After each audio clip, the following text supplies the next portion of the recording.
আসসালামু আলাইকুম সুপ্রিয় শিক্ষার্থী বন্ধুরা, কেমন আছো তোমরা? আশা করি ভালো আছো। আলহামদুলিল্লাহ, আমিও তোমাদের দয় ভালো আছি। তো আজকে তোমাদের সাথে আমি অষ্টম শ্রেণীর একটা গণিত ক্লাস নিয়ে লাইভে চলে আসলাম। তো তোমরা যে যেখানেই থাকো খাতা কলম নিয়ে বসে পড়ো, আমার লাইভটা একটু শেয়ার করে দাও, আর আমাকে একটু কমেন্টস করে জানাও বোর্ডগুলো দেখা যাচ্ছে কিনা, আমার কথাগুলো স্পষ্ট বুঝতে পারতেছো কিনা। ওকে, তো সুপ্রশিক্ষিত বন্ধুরা, আজকে আমরা অষ্টম শ্রেণীর তৃতীয় অধ্যায়ের একটা সৃজনশীল নিয়ে আলোচনা করব। তো আমি বারবার বলছি, তোমরা খাতা কলম নিয়ে বসে পড়ো, অঙ্কগুলো খুব গুরুত্বপূর্ণ।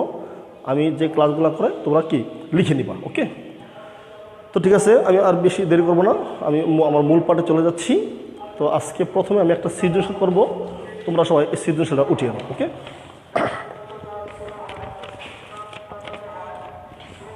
লিখো একটি আয়তকার জমির দৈর্ঘ্য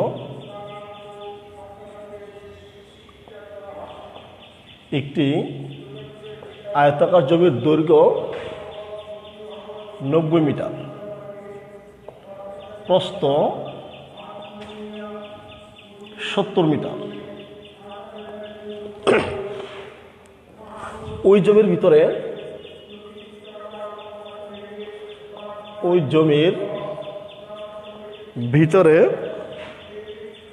4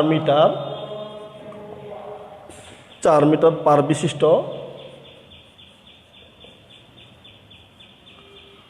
4 মিটার পার বিশিষ্ট একটি পুকুর খনন করা হলো।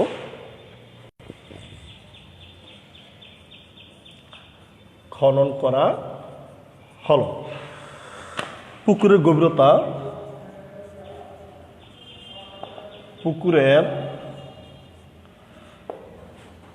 গভীরতা 2.5 মিটার। এই হচ্ছে তোমার একটা উদ্দীপক, অর্থাৎ একটা আয়তাকার জমির দৈর্ঘ্য 90 মিটার, প্রস্থ 70 মিটার। ওই জমির ভিতরে 4 মিটার চওড়া পার বিশিষ্ট পুকুর খনন করা হলো। পুকুরের গভীরতা হচ্ছে তোমার 2.5। তো এটা থেকে 3টা প্রশ্ন হবে। প্রশ্নগুলো হচ্ছে তোমার নাম্বার ক, জমির পরিসীমা নির্ণয় করো। জমির পরিসীমা নির্ণয় করো। খতে বলা হয়েছে পুকুরের পাড়ের ক্ষেত্রফল নির্ণয় করো। পুকুরের পাড়ের ক্ষেত্রফল নির্ণয় করো। গতে বলা হয়েছে প্রতি ঘনফুট মাটি খনন করতে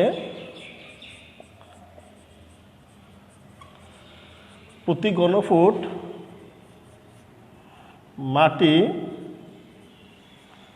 খনন করতে 25 টাকা খরচ হলে পুকুরটি খনন করতে মোট কত টাকা লাগবে? পুকুরটি খনন করতে মোট কত টাকা লাগবে? সুপ্রিয় শিক্ষার্থী বন্ধুরা, এই হচ্ছে আজকের সৃজনশীল। আমি বোর্ডে লিখে দিছি, তোমরা সৃজনশীলটা উঠিয়ে নাও। ওকে,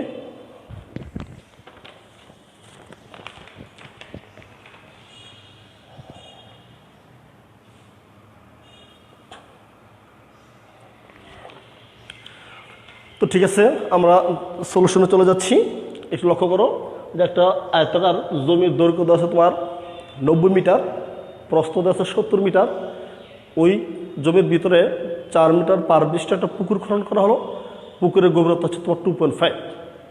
এখানে তোমাকে বলা হয়েছে জমির পরিসীমা নির্ণয় করো। ওকে, তো চলো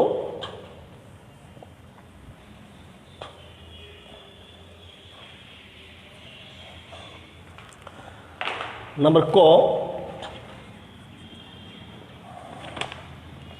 দেখো জমির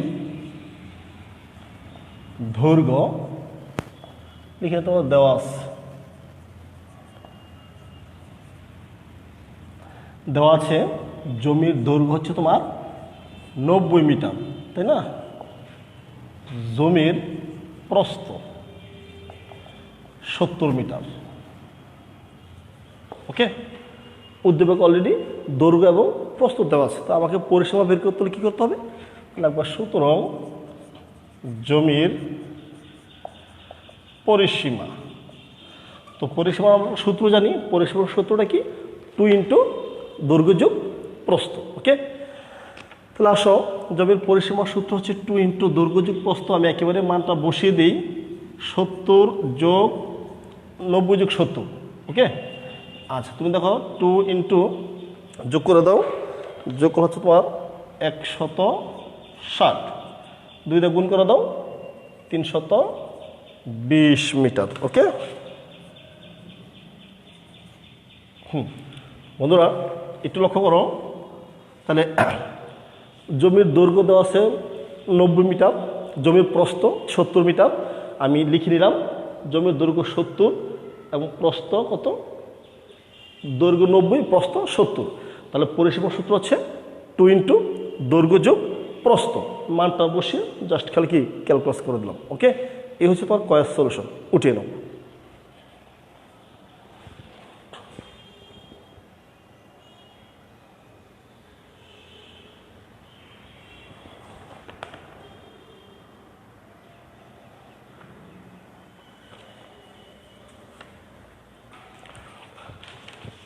ওকে, তারপর আমি চলে যাব সলিউশন খতে। সলিউশন নাম্বার খ, তোমাকে কি বলা হচ্ছে? দেখো খতে বলা হচ্ছে পুকুরের পাড়ের ক্ষেত্রফল নির্ণয় করো। ওকে, তো চলো আমরা উদ্দীপক থেকে কি পাই? লেখো, দেওয়া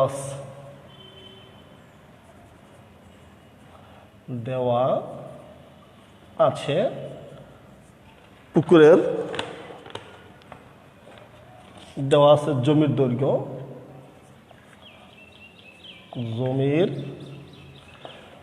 দেওয়া আছে তোমার 90 মিটার, জমির প্রস্থ হচ্ছে তোমার 70 মিটার। ওকে, তাহলে দৈর্ঘ্য আর যদি প্রস্থ দেওয়া থাকে, আমি ক্ষেত্রফল অনায়াসে বের করতে পারি। তাহলে ক্ষেত্রফল সূত্র হচ্ছে কি? দৈর্ঘ্য ইন্টু প্রস্থ। ওকে, তাহলে জমির ক্ষেত্রফল, তাহলে ক্ষেত্রফল সূত্র হচ্ছে দৈর্ঘ্য ইন্টু প্রস্থ। এককটা লিখবে কি? বর্গ মিটার। তো গুণ করে দাও, গুণ করলে সম্ভবত 6300 বর্গ মিটার। আশা করি এই পর্যন্ত বুঝতে পেরেছ। জমির দৈর্ঘ্য দেওয়া আছে, প্রস্থ দেওয়া আছে, আমি দৈর্ঘ্য প্রস্থ গুণ করে ক্ষেত্রফল বের করে নিলাম। ওকে, এখন তোমাকে বলা হয়েছে ওই জমির ভিতরে 4 মিটার পার বিশিষ্ট একটা পুকুর খনন করা হলো। তো যেহেতু ভিতরে একটা পুকুর খনন করা হলো, আমি এখানে লিখব পার বাদে জমির দৈর্ঘ্য। লিখো পার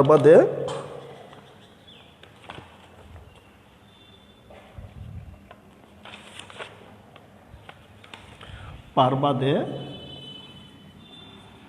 পুকুরের দৈর্ঘ্য।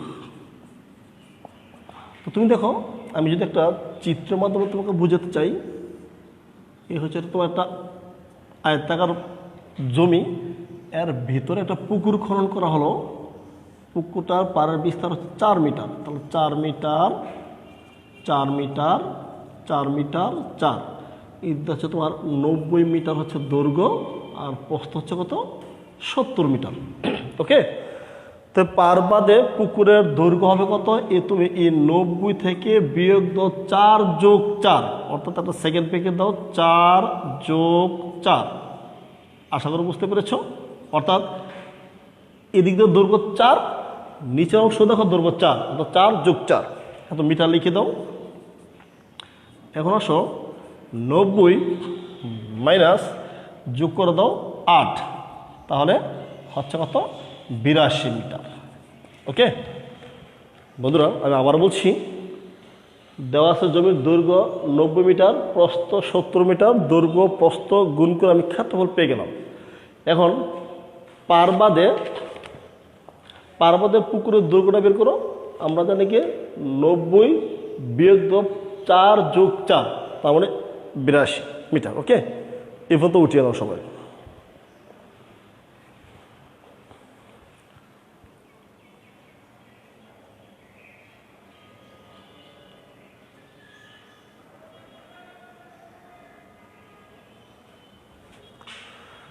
তাহলে আমি দৈর্ঘ্য পেয়ে গেলাম। এখন আসলে আমরা প্রস্থ বের করবো, তো লিখে দাও। আমি অংশটা মুছে ফেলি। এখন আসো পার্বাদে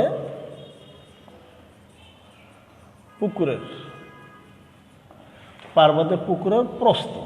ওকে, তো প্রস্থ কত ছিল? 70 বিয়োগ 4 যোগ 4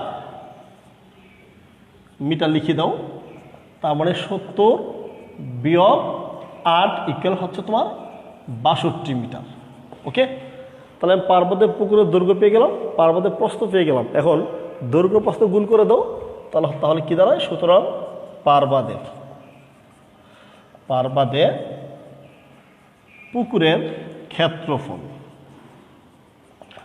তো দেখো 82 ইন্টু কত? 62, একটা লিখে দাও বর্গ মিটার। ওকে, তো বন্ধুরা আমরা জানি পার্বাদে তোমার পুকুরের দৈর্ঘ্য এবং পার্বাদের পুকুরের প্রস্থ পেয়ে গেছি। এখন দুইটা আমি গুণ করে দিলাম, তাহলে পার্বাদের পুকুরে কি হয়ে গেল? পার্বাদের পুকুরের ক্ষেত্রফল পেয়ে গেলাম। তো ক্ষেত্রফল কত হলো? সেটা গুণ করে দাও। গুণ করলে হচ্ছে তোমার 5084 বর্গ মিটার। তাহলে আমাকে বলছে কি? আমাকে বলছে পুকুরের পাড়ের ক্ষেত্রফল নির্ণয় করো। তো লেখো সুতরাং পুকুরের পাড়ের ক্ষেত্রফল, পুকুরের পাড়ের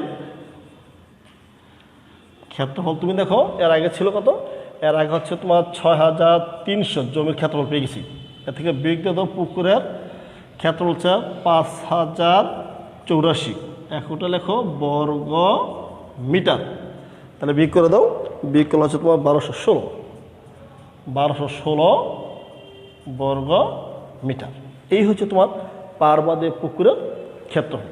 আমি যদি একটা অঙ্কন আবার বলতে চাই যে পুকুরের দৈর্ঘ্য, জমির দৈর্ঘ্য বের করবা, জমির প্রস্থ দেওয়া আছে, দুটা গুণ করে ক্ষেত্রফল বের করে দাও।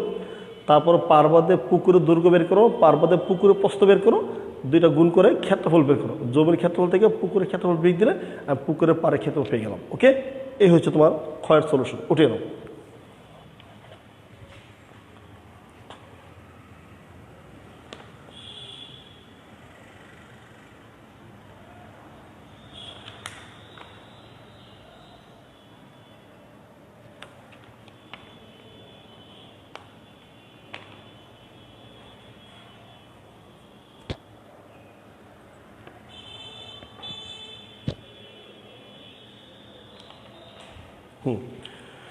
ঠিক আছে, আমি এখন চলে যাব সলিউশন নাম্বার গ। আমি এখন গতে চলে যাব। লক্ষ্য করো কি বলা হয়েছে। তোমাকে বলা হয়েছে গতে যে যদি প্রতি ঘনফুট মাটি খনন করতে 25 টাকা খরচ হয়, তাহলে পুকুরের মাটি খনন করতে মোট কত টাকা খরচ হবে। ওকে, তা আসো আমরা খ থেকে একটা জিনিস পেয়েছি, তুই লক্ষ্য করো।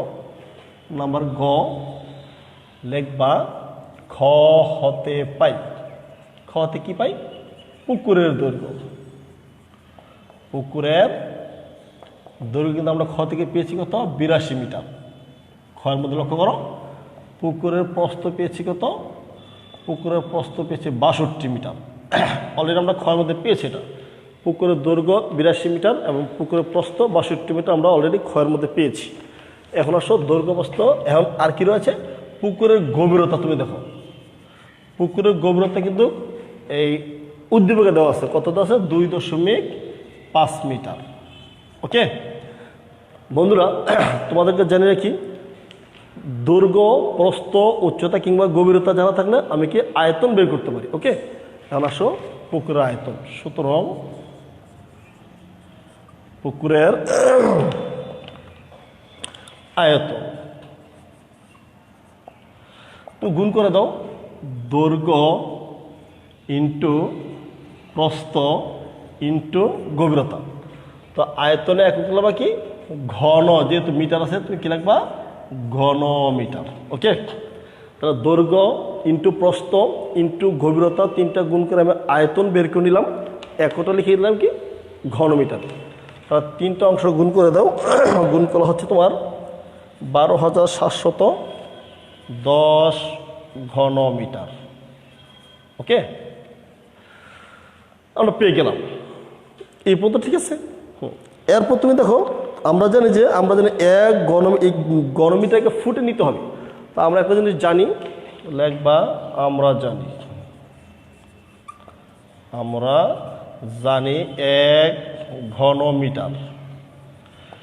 এক ঘনমিটার সমান আমরা জানি তোমার কত, 35.314 ঘন ফুট। এটা আমরা অলরেডি জানি।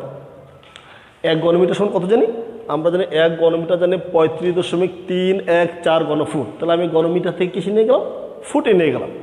এখন তুমি দেখো, এক ঘনমিটার যদি এই অংশটা হয় তাহলে এই জায়গায় কত, 12,710 ঘনমিটার সময় কত হবে, তাহলে একবা 12,710 ঘনমিটার ইকুয়াল তুমি গুণ দিয়ে দাও, তাহলে 35.314 ইন্টু গুণ দাও তোমার হচ্ছে তোমার 12,710 কিসে চলে গেল, ঘন ফুট।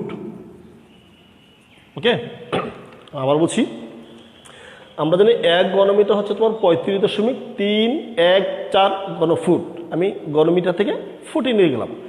এখন তোমাকে দেখো, এই 12,710 ঘনমিটারকে ফুটে নিয়ে যাও, তাহলে 35.315 দিয়ে তুমি 12,710কে গুণ দিয়ে দাও। ওকে, তাহলে কত দাঁড়ায়, এখন দাঁড়ানো তোমার এই 44, 88, 40.94 ঘন ফুট। আমি অলরেডি ঘন ফুটে নিয়ে গেলাম, আয়তনটা কিসে নিয়ে গেলাম, ঘন ফুটে নিয়ে গেলাম। ওকে, আশা করি এখন সব বুঝতে পেরেছো, উঠিয়ে নাও।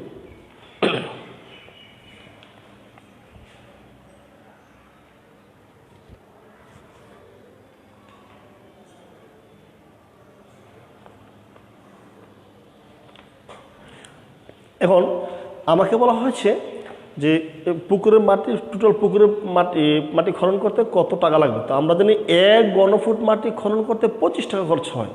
অলরেডি আমরা প্রশ্নে বলে দিছি যে এক ঘনমিটার পুকুরের মাটি খনন করতে খরচ হয় 25 টাকা। তাহলে এক ঘনমিটার যদি 25 টাকা খরচ হয়, তুমি কি এই অংশটা লক্ষ্য করো, তাহলে এই অংশটা সময় কত হবে।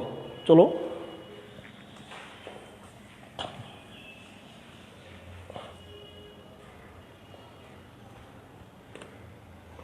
এখন আসো, এক ঘনফুট মাটি খনন করতে খরচ হয় 25 টাকা। আমরা অলরেডি প্রশ্নের মধ্যে এই কথাটা বলা আছে। তাহলে এখন আসো, 4,48,880.94 ঘনমিটার মাটি খনন করতে অবশ্যই 20 টাকা লাগবে। তাহলে 25 দিয়ে গুণ দিয়ে দাও, 4,48,840.94 টাকা নিয়ে যাবো। ওকে, তাহলে 25 সঙ্গে গুণ দিয়ে দাও। তো গুণ দিলে কত হয় তুমি দেখো, গুণ দিলে হয় তোমার এই 11, 22, 10, 102.5 টাকা। ওকে, এই হচ্ছে তোমার মোট এত টাকা খরচ হবে। ওকে, তো বন্ধুরা আশা করি সবাই বুঝতে পেরেছ, টোটাল পুকুরের মাটি খনন করতে এত পরিমাণ টাকা খরচ হবে। ওকে, উঠে নাও।